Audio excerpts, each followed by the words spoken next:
نحمدہ نصلی علی رسولہ الکریم اما بعد فاعوذ باللہ من الشیطان الرجیم بسم اللہ الرحمن الرحیم رب اشرح لی صدری ویسر لی امری واحلل عقدۃ من لسانی یفقہوا قولی۔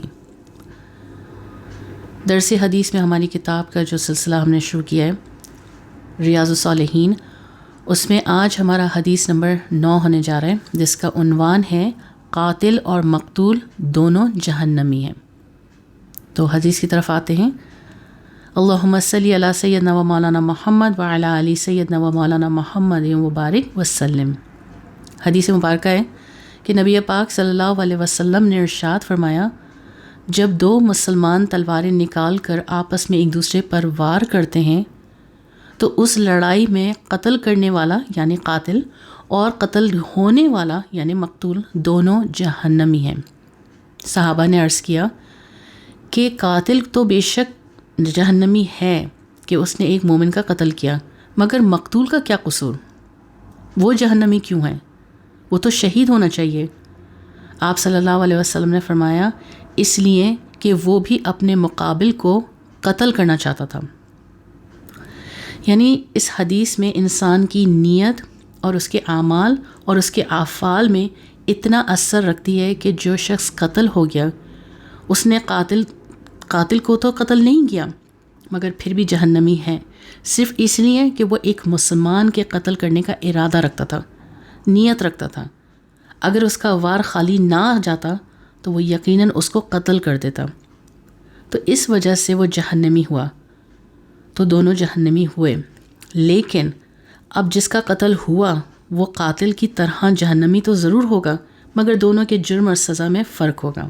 اور وہ فرق کیا ہے کہ قاتل ایک مسلمان کو عمداً قتل کرنے کے جرم میں زمانہ دراز تک جہنم میں جلے گا، اور جو مقتول ہے جس کا قتل ہو گیا ہے وہ ایک مسلمان کو قتل کرنے کا ارادہ رکھتا تھا، جو کہ ایک مستقل ایک گناہ ہے، خواہ وہ قتل کر پایا یا نہیں، اس کی بھی سزا جہنم ہے، مگر زمانے دراز تک جلے گا نہیں، اس کا جلنے کا حکم میں نہیں آئے گا۔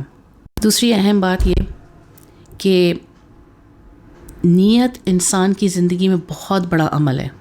محدثین اس حدیث کی روشنی میں فرماتے ہیں کہ اگر کوئی گناہ کرنے کا ارادہ رکھتا ہے اور پختہ ارادہ رکھتا ہے، اور یاد رہے کہ ارادہ اور نیت ایک ہی عمل کا دو نام ہے، یعنی کہ ارادہ اور نیت کرنا یہ ایک ہی عمل کے دو نام ہیں، تو اگر کسی گناہ کے بارے میں خیال آیا اور پھر اس پر ارادہ کر لیا لیکن پھر کسی رکاوٹ کی وجہ سے وہ گناہ نہیں کر پایا، تو اس صورت میں اس کو وہ گناہ ملے گا جو کرنے پر ملتا ہے۔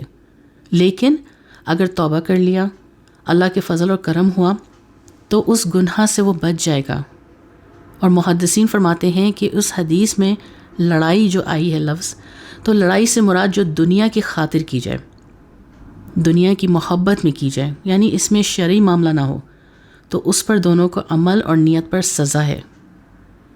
اور اگر کوئی شرعی معاملہ ہے، ان کے درمیان لڑائی کا کوئی ذریعہ بن رہا ہے اور وہ بھی شرعی معاملے میں، اور دونوں اپنے اپنے اجتہاد کی وجہ سے حق سمجھ کر لڑ رہے ہیں، تو اس صورت میں وہ اس وعید میں داخل نہیں ہوگا۔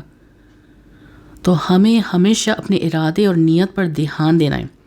اگر گناہ کا ارادہ آ گیا، خیال آ گیا، تو فوراً دھیان ہٹا کر اللہ کی پناہ مانگیں شیطان مردود سے، اور فوراً توبہ استغفار کریں تاکہ اس نیت اور اس ارادے کا گناہ سے پاک ہو جائے۔ اللہ پاک ہمیں خالص نیک نیت اور ارادے والا بنا، آمین یا رب العالمین۔ وآخر دعوانا ان الحمد للہ رب العالمین۔